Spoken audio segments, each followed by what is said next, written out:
Welcome to the Values Exchange podcast. I'm Mike Cruz, your host, private pilot, author of Saturday Every Day, and CEO of North Texas Wealth Management, a firm dedicated to values-based financial planning. This podcast uncovers the values and habits of highly successful people and dives into how it has shaped their success and what you can learn from their personal stories. Hi, welcome back to another episode of the Values Exchange podcast. Today we have three guests with us, three executives from LPL Financial, and we're going to discuss the value of diversity and inclusion with the experts. So great to have Regina Heyward, Nicole Nichols, and Vance Kirksey with us. So, just briefly, Regina is actually responsible for LPL's environmental, social, and governance, ESG strategy, client value added networks, advisor diversity, inclusion. She's also a global thought leader and has been featured 3 times on Diversity Plus as one of the top 25 women in power impacting diversity. Her background includes her Juris Doctorate that she obtained attending North Carolina Central University School of Law. Great expertise. Glad to have Regina here.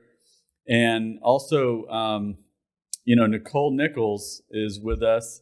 She is the Chief Culture and Inclusion Officer, responsible for leading the company-wide culture transformation while ensuring employee engagement. It's a big job. And also Vance Kirksey, he's the Chief Learning Officer with LPL Financial, formerly the Senior Vice President of Human Resources, very accomplished senior human resources leader, a track record of building learning development and talent management strategies. So welcome all, glad to have you here. How is everybody? Great. Thank you for having us today. Yeah. I'm doing well. So I think, we're talking about diversity. We're even diverse. I'm here in Texas. Vance is in San Diego. Regina, Nicole in South Carolina. So I'm sorry, North Carolina. Mm-hmm. So thank you for being here. Thanks for joining us. Regina, you're the Senior Vice President of Client Communities and Sustainability. Can you tell me a little bit more about that, a little bit more about your background? Absolutely. And thank you so much for the opportunity to be with you today. It's just wonderful to share the work that's happening at LPL. As you mentioned, my career has spanned over 25 years now in corporate America, and many of my roles have included global assignments, working with organizations to really expand their multicultural reach into new markets, new customers, and certainly new supply chain organizations. And what I'm doing here at LPL is so interesting because it brings together all of that learning and expertise, as well as the connectivity that I've been able to really focus on throughout my career. At LPL, what we're looking at is a lot of macroeconomic trends around what's happening in the independent broker-dealer space, across wealth management, some notable data that I'll share with you as we go through the conversation that's leading us to focus our activities and our strategic plans in certain ways. We are focused on bringing more people of color and women into the profession as advisors through our network of support, as well as through our relationships with both institutions and independent channels. On the sustainability side, we're focused on long-term business value creation and outcomes. And I've had an opportunity to see this play out at other financial services firms in the manufacturing industry and then globally. And so really focusing on the aspects of climate, what that means for our business, how we're bringing DEI across the organization, and more importantly, really ensuring that our business can weather long-term challenges and long-term outcomes for our shareholders and our stakeholders, critically important. And then lastly, this new space of communities. What we're finding is that there is an additional value proposition when one joins a broker-dealer or firm like an LPL, and it's really around ensuring that they have access to their peers so that they can grow and scale their firms. And so we're on the leading edge from a financial services perspective in bringing that capability to client communities. So all in, it's about inclusion for our group on the advisory side. It's about making sure that we're taking a long-term view of how our business is performing. And it's also ensuring that we're creating an ecosystem where our advisors can be successful through learning and sharing with their peers. Oh, that's great. Yeah, so DEI was kind of a new term for me. So diversity, equity, and inclusion. And that's right. No, that's great. So yeah, thank you for being here. Nicole, so, Chief Culture and Inclusion Officer, tell me a little bit more about the day-to-day. What does that involve? Yeah. So again, thank you for having me here today to kind of talk about this very important topic. And so, just in my 20 plus year career, and I won't give you the exact number because I don't want to age myself, but in my career, I've had just kind of the pleasure of being able to lead or be a part of culture transformations. And so, I used to have this joke that anytime I showed up to a company, one of the first things they wanted to do was talk about transforming their culture. And so it's generally my fault most of the time. But I've had an opportunity to work on such, for large scale organizations and smaller organizations. Here this year, I took on a new charge of being part of our culture and inclusion team, actually leading it as the Chief Culture and Inclusion Officer. And so what that means is I am laser focused on a lot of the same things that Regina just mentioned. But think about it from the employee standpoint. So I do a lot of those things for our internal employees, those employees that are responsible for taking care of our advisors so that they can take care of their clients. And so what that means is as we are looking to transform our culture, we are working on our diversity, equity, and inclusion efforts, that DEI. But we've also added a additional portion of it, which is belonging. And so in belonging, what we're trying to do is we want to create environments where everyone feels like that they can belong. And we define belonging as being able to be heard, seen, and valued. So making sure that our employees have a voice, making sure that there's representation so that we can have that diversity of thought throughout our firm, which in turn will lead to better services and better solutions for the clients that we take care of. So that is a little bit of the work that I get to do every day. That's great. No, thanks for sharing that. And last but not least, Vance, it's pretty broad when we talked about talent acquisition and your background, but kind of give me the big picture. What's the day-to-day look like for you and your background and what does that involve? Of course. And thank you again for having all of us here. And it's hard to follow such esteemed colleagues. I think I will age myself and be even the age diversity in the room when I say it's greater than 25 years of corporate involvement. And really my focus, Mike, as you mentioned, has been in the learning and development space and really grooming and developing talent within the firms that I've worked for over the course of my career. But fortunately, I was also tasked with and had the chance to lead employee engagement, which bled into having a broader culture purview as well in other organizations. And in some of those companies, in years past, was also able to start to introduce the DEIB efforts by introducing employee resource groups to organizations that didn't have them previously. And so growing that up from a very grassroots effort where employees feel like they are establishing a community that contributes not only to their well-being and their satisfaction at work, but also contributes to the great work of the firm. And so I was fortunate to be able to do that. As Nicole was saying, every company I went to, while I joined as a learning and development professional to lead a broader learning for the employees, it also bled into culture and engagement. And so I'm excited to do that also here. My day-to-day is focused on not only employee and leadership development, but we also have some advisor learning that sits within our function. And we are super excited to be able to support our advisors. They are at the center of everything that we do here at LPL. But in focus on leadership development and executive education and all of those areas, really our goal is to have the best talent in the industry. And that's what we want to be known for. And if we combine that with a culture of belonging, which is what Regina and Nicole just covered, then we have this winning combination, and we feel like it's a differentiator with not only within the financial services industry, but our goal is to become a destination for talent, that they want to come join our organization and then stay and thrive and continue to contribute. And so my day to day is blending the talent development side of the organization with the culture. And we created a function that Nicole leads that is a combination of culture, engagement, employee events, and the DEIB efforts as our North Star being create a culture of belonging and inclusion. I like that, a destination for talent, a culture of belonging. I think that's so important.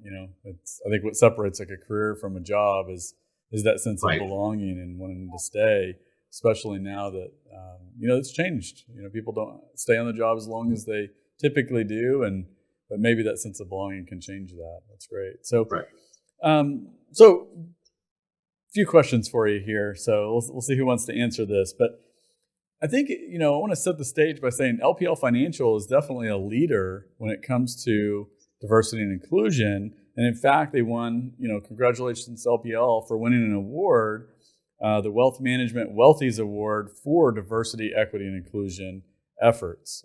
So it really stands apart.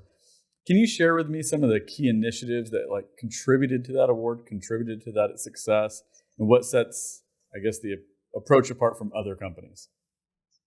Absolutely. And I'll share how we were thinking about that particular award, as well as what's at stake within the advisor-centric marketplace.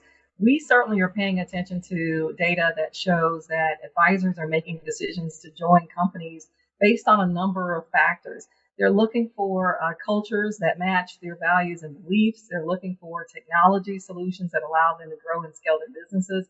But they're also looking for autonomy and the ability to gain market share. And so what LPL has been focused on, certainly looking at this macroeconomic environment that we're in, is really communicating out how our organization is an organization of choice for advisors. In fact, if I think about Cerulli data that came out in 2021, there are data points that show that 30% of the industry's assets will be managed by advisors in the independent and hybrid RIA channels as we move toward the year 2025. And so the Wealthies allowed us an opportunity to really talk about how we're cultivating the diversity and inclusion aspects of advisors who join our organization. And I think that's really important because other data is showing us that advisors who are aging and making decisions to retire from the profession will have to think about how we're replacing them from a pipeline perspective. And one of the ways that we can do that is to really become a institution of choice for, again, people of color and women who are going to be the new entrants into the advisory space. So the Wealthies is just an indication of how we're bringing resources together across our organization to tell that compelling story. Marketing and communication, working with our business leaders to identify our clients who have grown and scaled their businesses since they joined LPL, and really showing that out to the market as a proof point of how successful advisors can be if they choose to join the LPL organization. So we're really excited about it. Of course, the body of work was driven out of the client communities and sustainability team. And it was just a big win for us because it really demonstrated that the work that we have been focused on can have tangible outcomes and returns for the business. And that's what we're ultimately trying to do. It's all about, value creation for the organization and for our advisors and our clients. No, that's great. And so when you say tangible benefits, I know that, these efforts really launched in 2018 for LPL. What have been the benefits that, more concrete that LPL has experienced with all of these efforts? Yeah. Well, when I think about the tangibles, I really track back to the things that we measure on a day-to-day basis, monthly and quarterly basis around advisor perceptions and advisor sentiments across our business, really ensuring that advisors see the opportunity at LPL to grow and scale their organizations. I also think about our LPL Services Group, which has year over year, since the capabilities rolled out, just continued to grow aspects of providing services like admin solutions, para-planning solutions, marketing solutions to advisors so that they can work on their business and not have to spend all their time in administrative tasks working in their business. And certainly we track our data points. We know that women advisors within our industry are about 18.3% on average when you look at our similar peer set. We're excited that we have 3,400 women advisors at LPL, and we're just a few basis points short of that 18%, but we're working very diligently to increase that number. People of color, very similar statistics. We're working to grow our numbers around Hispanic advisors, Black advisors, Native American advisors. And so we're coming together with our management teams and our leaders across the organization on a very, very frequent basis to look at our data and to really ask questions and to set higher standards for ourselves as to how we continue to increase diversity within our advisor space. And I think, the results, I'm just looking at, even if you just look at financial results for LPL and stock prices, you can tell the financial results over the last few years have been exponential. And that's right. So something's working, right? That's the ultimate pull through. That's the ultimate pull through. That's right. Well, that's good. So I think one of the other initiatives that LPL had was this whole video series called Around the Table, and it showcases the unique, perspectives of Black financial advisors. And it's kind of one of those things that's, a Black advisor telling other Black advisors, hey, you can become an advisor, or other folks like, look at me, look what I'm doing, and kind of that encouragement, because really from a statistical standpoint, they're, underrepresented. Mm-hmm. And so that encouragement. So I guess I was just wondering kind of the backstory, what inspired, the series, and, how do you hope that influence, impacts the financial industry and the wider community? That's right. And just to put some numbers behind the perspective that you just shared, Black or African American advisors represent just about 3% of our industry. And so when you think about that in terms of what the national representation looks like, we are vastly short of the overall national representation of African Americans in the United States. And so, I talk a lot about industry initiatives. I talk a lot about companies really focusing and having resources and strategic plans around how we drive changes. But the Around the Table series really allowed us to bring in client perspectives and to have conversations about what do Black African American advisors need to grow and scale their businesses. And it's a really interesting mix of things that I think LPL can bring to bear, and that we are bringing to bear, but that we can also work with our industry peers on. Things like ensuring that we have access to capital, right? That is a big piece, ensuring that you have the capital access that you need to really grow and scale your business. I had a conversation with a Black advisor who's now 20 years into the space and who is managing over 250 million AUM. And he said, Regina, my first year in advisory, I earned $4,000. Of course, his wife was working and able to provide some financial assistance. But the point is, we want to have a better foundation for advisors who are interested in this industry and who are intent on getting in and really staying in for the long term. And so one of the things that we can do is really bring some capital solutions, think about what the right affiliation model might be, and then really have things like the Around the Table series be proof points to folks who are looking for others as their inspiration of how to do this. And so that's what we are constantly thinking about. How do we get the stories out? How do we tell about folks who've been successful? And then ultimately, how do we ensure that conditions of success are set up so that our new entrants into the profession don't have to fight some of the battles that folks who have been at this for a while had to fight on their early end of their journeys. No, it's great. So, definitely capital is one of those barriers. What are some of the other main barriers that, I'd say for there to be success, that the Black financial advisors have, overcome these barriers in creating a career? What are those barriers that they had to, what are those hurdles they had to jump over, and, what's being done to kind of remove those barriers? So capital is one. What are some of the other ones? Capital is one, and I really think about this kind of as a right side, left side conversation. On the right side, you have all of those day-to-day tasks that are required to run a business, your payroll, your hiring of talent, marketing. Now that we have social media, really investing time into social media. I call those the work in the business aspects of growth and scale. On the right side, you have all of the strategic areas, thinking about long-term client acquisition, really thinking about areas like mergers and acquisition when that makes sense for your business, possibly even for those who have gained some success, considering succession planning and transition. Well, if you're spending all of your time working in the business, which if you look at the numbers in financial advisory, we still have about 50% concentration of folks who are sole proprietors, which means they're the only person who show up every day to kind of run that business operation. Being able to leverage services through an organization like LPL can help balance out that working in the business in favor of working on the business.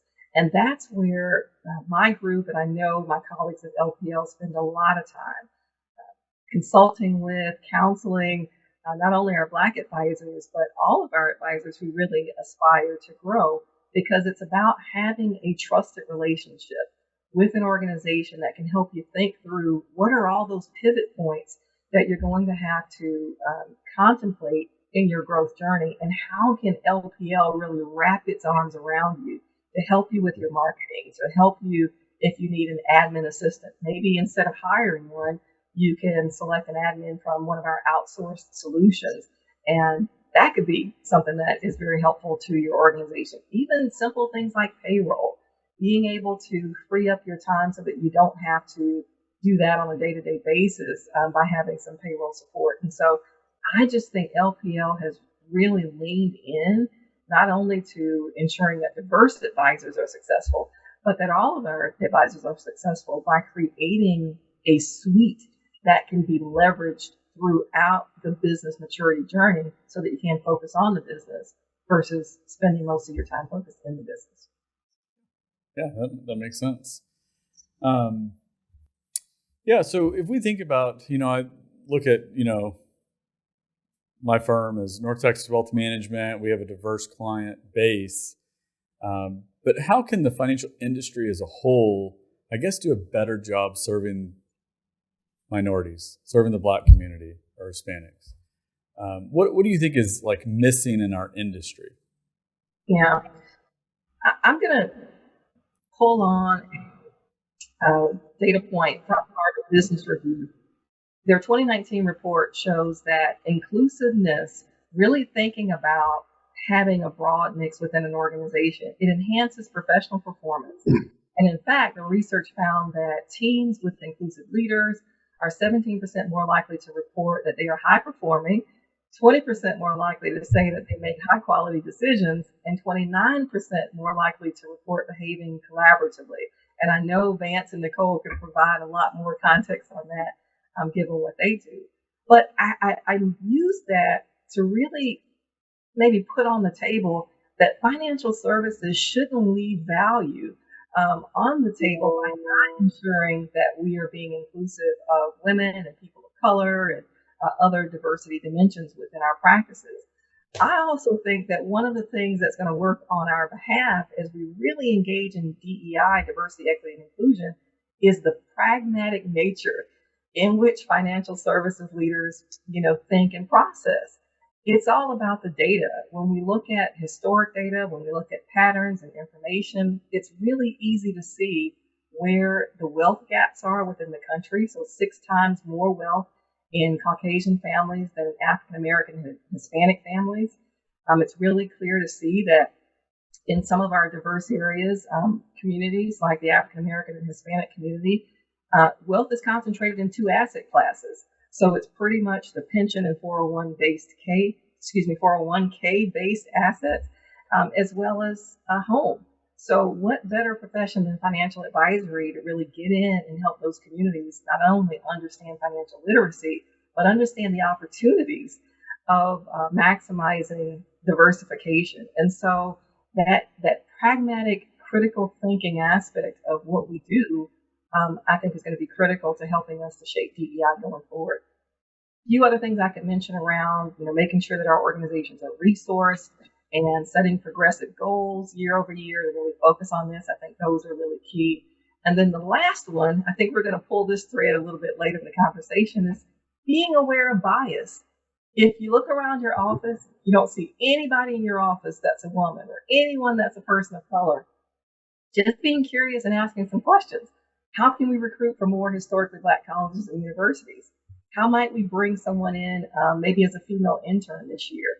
Are there any diverse serving nonprofits that we could contribute to? There's just so many ways that you can begin to impact things in a different way. But just being curious about what you see, I think, is really important for us to just start acknowledging where we see inclusion and where we don't. Get those unique perspectives that everybody has, and the more diversity and geography, culture, everything, backgrounds, and it just adds more to the conversation. You can learn so much. So Vance, let me ask you, what aspects of the company culture and reputation are crucial for attracting the best talent and giving success in the organization at LPL? What are those key attributes? I think that I'm probably going to echo a lot of what Regina said, that is critical to the employee is very much in line with what's critical to the advisors, that they are able to see a culture that they can align to from a values perspective, that they feel that it is inclusion based, and not just from a diversity perspective from representation. I know Nicole's going to want to jump in and share some data, but in the industry, as we talked about advisors, in the industry, from an employee perspective, for women, it's 20 to 25% within our industry are women. And for people of color within financial services employees, it's even lower. It's 15 to 25%. And so, as Regina was saying, we set aspirational targets every year, and we are already exceeding the representation within the industry. So we're already a step ahead. And every year we continue to set the bar higher and higher because we want our representation internally to represent the greater population.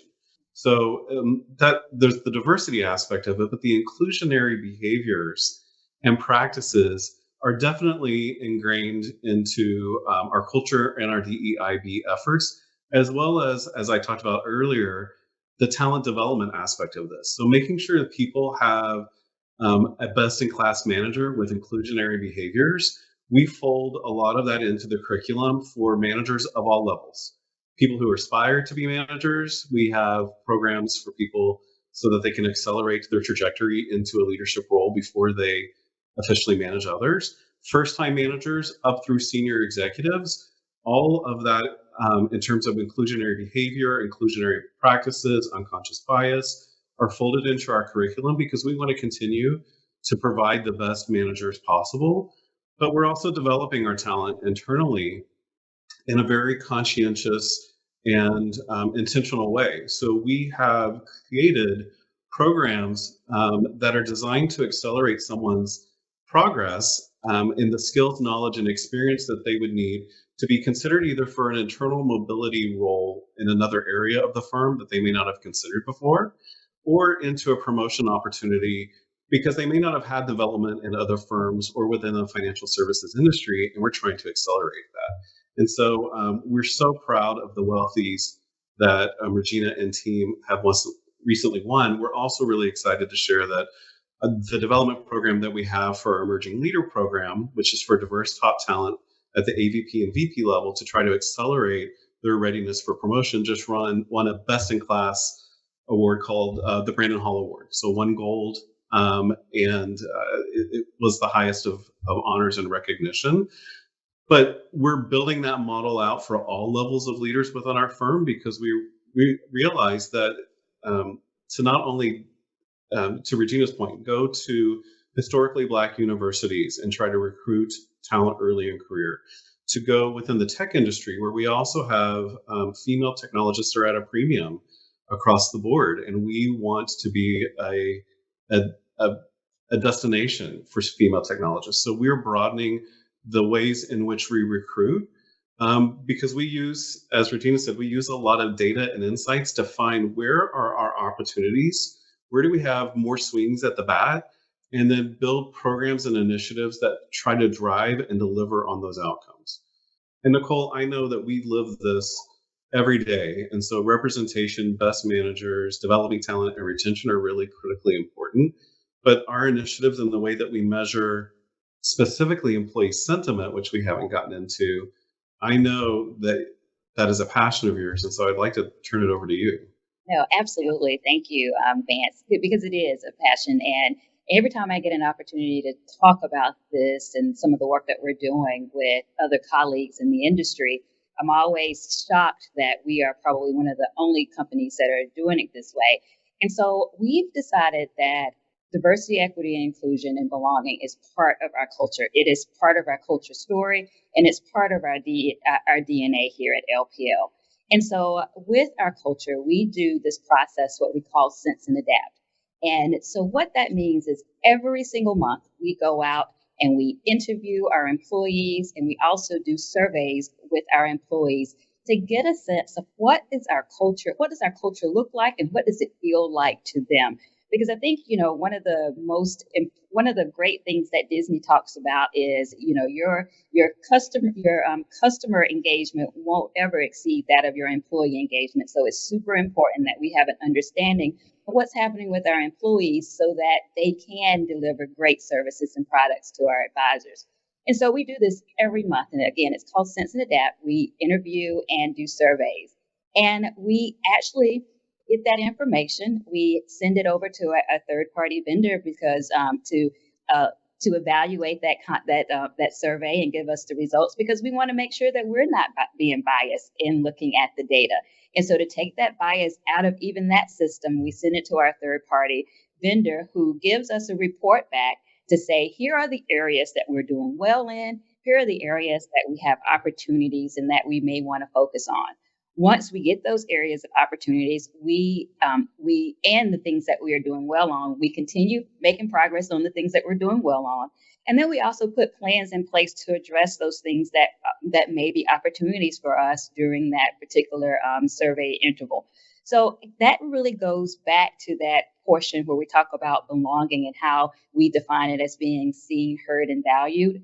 This process gives us a great opportunity to make sure that our employees are being heard and that they actually see, because we don't just do this report for ourselves. We actually share the outcomes of this report with our employees so that they can see exactly where we are and what we need to do to move the needle forward. And so it's a great process. And like I said, it is seldom that I hear any of my other colleagues using this type of inquiry and data capturing to help them determine the next steps and to set goals on those next steps to move not just our DEI and belonging efforts forward, but really to move our culture forward. And, Nicole, one of the things that I think is also really powerful that we do that I don't think a lot of other companies do, in addition to that, is we ask our employees throughout the year things like, my opinion counts at work. I feel accepted by my coworkers, that I think diversity is valued at LPL. And we candidly ask them directly, do you feel like you belong here? And we ask that throughout the year so that we can continue to measure and make sure that our retention and our engagement stays incredibly high. But being the data-driven company we are, we're able to slice that by diverse community. And then we also ask them, what could we do better? What's working for you? And what could we do better? So that we continue to evolve the efficacy of our efforts. And so what's really great about measuring that so frequently is, in 2022, we were really, really proud to see that there was equity and parity in the ratings for those questions across our diverse communities, which is really what most companies aspire for. So we're pleased and really humbled by it, and want to continue to maintain that as we move forward. No, it's great. I think, Nicole, it's such a great, quote from Disney. But I've always felt the same way. You can't have a great client experience or a great customer experience if you're not taking care of your employees. They're going to treat your customers as you treat them. So I think that's such a huge point. I read Stephen Covey, and one of the quotes that I've always enjoyed is that treat your employees like volunteers, because they volunteer the best parts of their talent and efforts every day, there's no way that you can create rules or pay systems that will really get the best out of your employees. So making them feel like they belong and listening, which is really, what Vance, you're talking about, how much you get that feedback and listen and then be intentional about the culture is such an important component. Across the organization, you're really setting the bar for, a great client experience, a great customer, a great advisor experience as well. It's good. Obviously, you're passionate about, what you do. And I was just looking at, what are the future goals? Kind of what's next? Kind of what do you see as your biggest success so far? I kind of want to take the opportunity to listen to each of you. What do you see as your biggest success so far, and then what's next? What are these future goals? How do you keep driving this forward? I think the thing there's a couple of things that we're really proud of. The Brandon Hall Award for the Emerging Leaders Program is definitely one that we're really proud about. It is a very high standard, as Vance spoke about, and everyone, it's hard to get the gold, and we were able to get it for a program that was geared towards helping to move our diverse talent and accelerate their readiness. So super excited about that. I think the other thing that we're excited about that Vance mentioned is, we look at our data all the time regarding our representation. And Vance talked about the industry benchmarks. And I think we're really excited that our leadership team isn't comfortable with just meeting the benchmarks, that we've set some really good aspirational goals for where we want to be as an organization. And we're making progress towards achieving those aspirational goals. So we are super excited about the work that is going on there from all of the groups in LPL, from our talent acquisition to our HR business partners to our workforce analytics partners who help us look at the data and help determine what next steps we need to take in order to meet those aspirational goals. We're really excited about those partnerships. And then lastly, because I don't want to take all of them, because I know Vance has some as well, we're excited about really we had employee resource groups in the past, but we're really excited about the work that we're doing today with our employee resource groups. We kind of called it a relaunch of those resource groups. We're excited that there's fire and there's networking taking place. And because we have now anchored on this concept of belonging, our employee resource groups have really turned from being solely places of social interaction to places where we're actually moving towards having real business impact. And that is like the golden, that is the place that is the greatest place for our employee resource groups. And we're really making progress towards moving those groups in that direction. So those would be just a handful of things besides our culture and besides our financials and some of the other things that we've been able to accomplish. But those are just a few that I'll throw out there. One of the things that I'm most excited about, and it's showing itself on today's call, are the resources and the leadership commitment to diversity, equity, and inclusion across LPL. When I think about what we're doing in client communities, we have now offered communities to more than 10% of our advisor ecosystem. That includes our Women of Impact advisor communities, our Black African American community. We're even standing up new communities to support people with disabilities, veterans, and faith-based individuals as well. And so when we think about what communities will be at LPL, it will really be an aspect that we're calling For You, By You, where advisors can get in with other advisors and lead content, study groups, ensure that they're exchanging best practices across our just vast network of more than 21,000 advisors. And we believe at scale that that's not only going to drive our aspirations around diversity, but it's also going to ensure that our clients meet their goals of growth, scale, and prosperity. The last thing I'll mention here that's really key from a data perspective, when you look at the age of advisors right now, the average age is 51 years with nearly 20 years of tenure. Advisors between the ages of 55 and 64 account for more than 30% of total assets under management in the industry. And so what this shows us is that we have an extreme opportunity to cultivate a pipeline of Gen Z and millennial advisors. And so I'm having conversations with very established advisory firms about their junior advisors who they're bringing into their practices. And we're not leaving junior advisors out of community. We're standing up communities for folks who are new to the industry, who have 0 to 3 years of experience. And some of what they're going to be focused on are receiving certifications, making sure that they have mentors, as well as that they have an opportunity to leverage technology, which LPL is a leader in ensuring that we're bringing technology to our advisors. So those are the things that excite me. It's the leadership commitment across LPL. It's the investment in community and making sure that everyone has an opportunity to find their tribe. And it's also looking at the pipeline and being intentional about bringing not only diversity, but generational diversity within what we are doing so that our organization is sustainable today and beyond. That's great. Vance, did you have anything to add to that?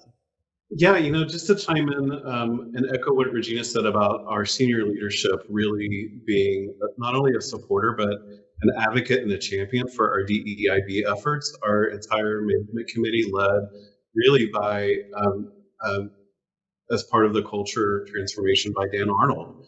The DEIB is very much at the forefront of our culture, and it's even something that we report out to the board. So in terms of our progress, in terms of representation, in terms of talent development, the recruiting, the development, and the retention strategy is really critical to us. And it's something that we, as Nicole said, we share with our employees as well, so that we showed them the priority that is placed within the firm. I think in terms of next steps, Regina mentioned that we are a highly collaborative organization, which is a bit of that inclusion behavior in action. But we're taking it a step further and creating a framework for which we problem solve collaboratively. It's not just that we're all willing to jump in and help each other, but we're solving real business problems. And it's a focus on critical thinking that is intentional in inviting people to the table with different diversity of thought, knowledge, skills, and experience. It's very, very intentional so that you're bringing people of diversity of thought together to solve real business problems. And we feel like that's a differentiator that's moving our organization forward as well. So it's almost inclusion in action, if you will. Yeah, it's allowing people to have a voice, feel included, but also be productive. And I think that's one of the challenges that some of the communities have faced is you kind of create all these organizations within your organization, but then when you go to measure the impact, it could be lacking. And then you say, well, this is a lot of effort for not a lot of results. So I commend that. That's the right direction, and you can get huge results out of it. I do want to ask this last question. I think these efforts are worthwhile. We've seen the results, but for those that are listening and saying, there's a line here. There's some threshold at which your efforts towards inclusion are actually exclusion, right? So if there's a women's event, well, I didn't get invited because I'm not a woman. Where's that line? Regina, do you want to speak to that? Yeah, I think it's really important to have all voices be a part of diversity, equity, and inclusion. I spent time with some of our highest producing clients at our summit conference in Barcelona, Spain. And I can tell you that I had wonderful conversations with folks who have grown thriving advisory practices who are willing to share, to give back, to mentor, to coach others. And I think we have to think about DEI from the perspective of what do we all have that we can bring to this as a solution set? And it may be different for different people. Some people can bring financial resources to help solve some problems that we're having within our communities. Other people may be able to bring root cause analysis to thinking through what some of the systemic challenges are. Others may be able to teach and really help folks from that perspective. But I just think that this is a space where we can think about our gifts and talents and what we have to contribute, and then be okay with what that is. What I really love about how companies I've been with, as well as LPL, have approached diversity, even in the context of things like communities. The community is open to anyone, whether Right. you share the demographics of most of the folks who are in that community, or whether you're an ally. You are invited in, and that is the power of inclusion. As Vance was saying, it really is about inviting us all in so that we can work together to ensure that we're making positive changes, not only for our organizations and our communities, but ultimately, I want to see our country win. And That's so right. for me, that's critically important. And Regina, I think we found that even with the development programs that I talked about. So we have an annual Women Business Leader program. And actually, through feedback from our women executive constituents, they said, look, we would love for our male counterparts to come and join in the activities, to be a part of the conversation, to help us brainstorm as a group, to advance the things that we're focused on, and to really unlock the talent across the organization. Even with the Emerging Leader program that we won the Brandon Hall Award for, we did experiment with if we had 100% diverse cohort go through. And certainly they were every bit as successful, but the cohort said, we want it to be representative of everybody across the firm. We don't want it to be specifically for any segment of the population. So I think we're very intentional about finding that balance. It's just making sure that the representation exists, that everybody is being plugged into those programs in an intentional way, whereas before they may not have been. And so I think that is really important, that it is balanced, it is broader, and we're finding that people want that allyship and that opportunity to stand shoulder to shoulder. Well, I think it is important work, and you're making a difference.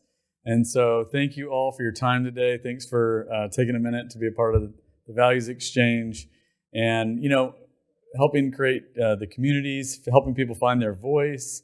That sense of belonging and community and that connection is really what people are looking for. That's really what it's all about. So thank you for your expertise, and appreciate it. Thank you, Mike. Thank you for lending your platform to such an important topic, and even inviting us to have this conversation. It was inclusion in practice in itself. So thank you, Mike. All right, great. All right, thanks, guys. Thanks for joining me on this episode of the Values Exchange podcast. Stay tuned till the next episode, where as a pilot, I have a great guest coming, going to talk about experience with fighter planes. Very exciting. She was the first Filipina F-16 pilot for the U.S. Air Force, and is now the first F-35 pilot for Lockheed Martin. That's a female. It's going to be very fascinating stories. Stay tuned.